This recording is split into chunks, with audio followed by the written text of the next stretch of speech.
हरे कृष्णा, राधे राधे। कैसे हो आप सब? आशा करती हूँ आप सब ठीक होंगे।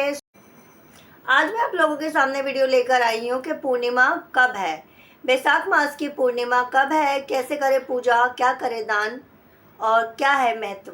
जैसा कि आप सब जानते हैं कि पूर्णिमा का दिन भगवान विष्णु को समर्पित होता है, तो इस दिन हमें भगवान विष्णु की पूजा करनी चाहिए।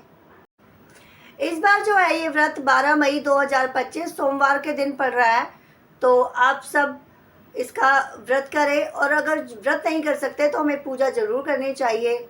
और सोमवार के दिन पड़ रहा है तो इसलिए हमें भगवान शिव को भी जल अभिषेक जरूर करना चाहिए, ताकि हमें भगवान विष्णु और माता लक्ष्मी के साथ साथ भगवान शिव की भी कृपा प्राप्त हो सके। इस दिन हमें सुबह ब्रह्म मुहूर्त में उठना चाहिए, धुले हुए वस्त्र धारण करने चाहिए नहा धोकर, और हो सके तो हमें पवित्र नदियों में स्नान जरूर करना चाहिए, जैसा कि गंगा, यमुना या कोई भी नदी आपके घर के आसपास में पड़ती हो, उसमें आप स्नान कर सकते हैं। और वहाँ जाना संभव ना हो तो अपने घर में ही टब या बाल्टी में आप गंगा जल मिला करके नहा सकते हो, उसका भी वही फल मिलता है।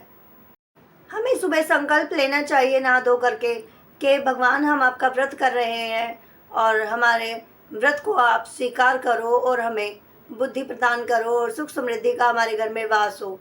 इस दिन हमें भगवान विष्णु के मंत्रों का जाप करना चाहिए, साथ ही माता लक्ष्मी की भी हमें पूजा करनी चाहिए, जिससे कि घर में धन संपत्ति और सुख समृद्धि का वास हो।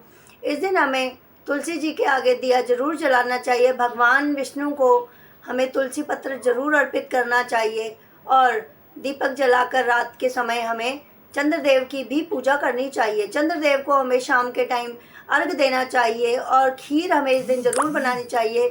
खीर भगवान को बहुत प्रिय है और इसी से हमें अपना व्रत खोलना चाहिए। इस दिन जो है ऋतु फल वगैरह दान जरूर करने चाहिए, सीधा दान करना चाहिए, दक्षिणा दान करनी चाहिए, और हो सके तो जल का दान जरूर करना चाहिए हमें, क्योंकि बैसाख मास में जल पिलाने का या दान करने का बहुत ही महत्व होता है।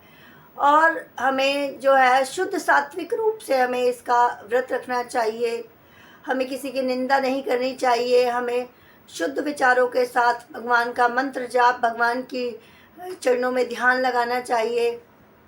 शुद्धता के साथ हमें ये व्रत करना चाहिए, हमें इस दिन किसी की निंदा नहीं करनी चाहिए, वाद विवाद से बचना चाहिए, शुद्ध सात्विक विचारों के साथ हमें ये व्रत करना चाहिए।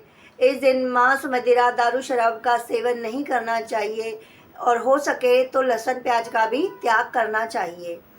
भगवान विष्णु की कृपा और माता लक्ष्मी की कृपा आप सब पर और मुझ पर भी बनी रहे। इसी के साथ आपको बैसाख मास की पूर्णिमा की ढेर सारी शुभकामनाएं। भगवान आप सब पर कृपा बनाए रखें, और इसी के साथ हरे कृष्णा, राधे राधे।